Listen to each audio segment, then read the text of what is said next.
Hey, my name's Andy. I work with Tree Davis, and today I'll be showing you how to plant a 15-gallon tree of your own. But first, the mission of Tree Davis is to enhance and expand our urban forest by teaching the people of the community how to plant and care for trees. So before we begin, I'd like to go over the tools that we need to successfully plant a tree. We have a pair of gloves, of course, which is to prevent your hands from getting dirty and blistered. We have a shovel, which is to cut away soil from the sides of the hole. We have a spade to move soil out to our tarp. We have a mattock, which is to break up roots and rocks and anything else that might be obstructing the digging of our hole. And we have a tarp, which we're going to be moving all the soil out to, which is going to help get the soil back into the hole afterwards and make cleanup really easy. Then afterwards, we have our staking tools. So we have our hole pounder, which we're going to put on our stakes and smash into the ground after we have the tree established.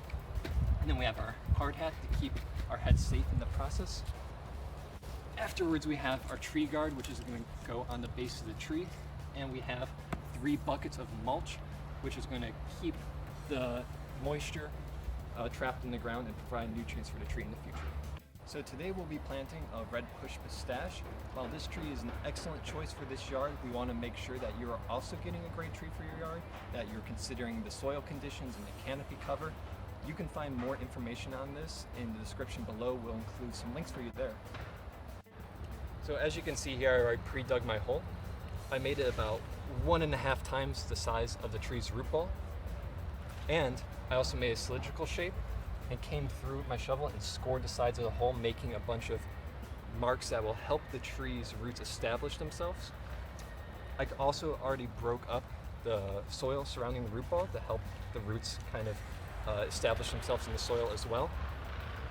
And I'm going to determine the depth of the tree by placing the tree in the hole, placing a shovel across the hole, and making sure it's level with the first woody root.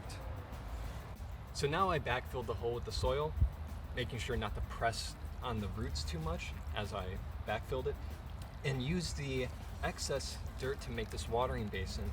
I then turned the hose on and set it to a slow trickle. I'm going to wait for this water to fill up our watering basin, and after which point I'm going to turn off the hose and wait for that to absorb into the ground before going on to our next step. So before we use our post pounder, we want to make sure that we have our PPE, or our personal protective equipment. This includes our hard hat, our gloves, and our eye protection. You can use ear protection too. We want to make sure our stake is about 6 to 10 inches away from the base of our tree. And we also want to make sure that's straight up and down before we pound it. Additionally, you want to make sure that the stakes are on the east and west sides of the tree. So what we're going to do is gently place this on top here.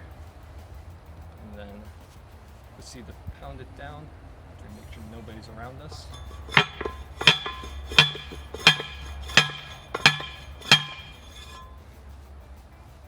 And there you go. Up next, we have put tree tape on our tree to kind of help hold it to our stakes. We started about 2/3 of the way up the tree, and we like to kind of single wrap the tree, then double wrap the stake and tie it in a tight, snug square knot.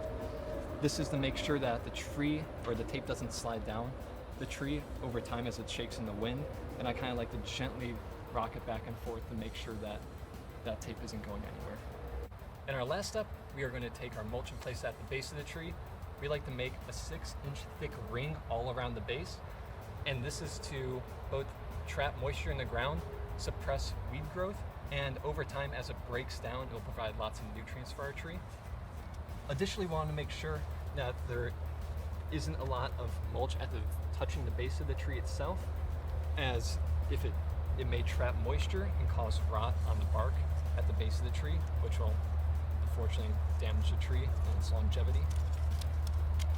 Finally, we're going to put our tree guard at the base, and this is just going to help make sure that the local wildlife doesn't chew at the base or the bark, and also prevents weed whackers and other mechanical damage from tearing up our nicely planted tree. The most important thing you can do for your tree is to give it regular deep waterings. We recommend giving it 15 gallons a week during the dry months here in Davis, but you can adjust this to where you live. Thank you for watching our video, and make sure that you like and subscribe and follow us on social media. Have a great one.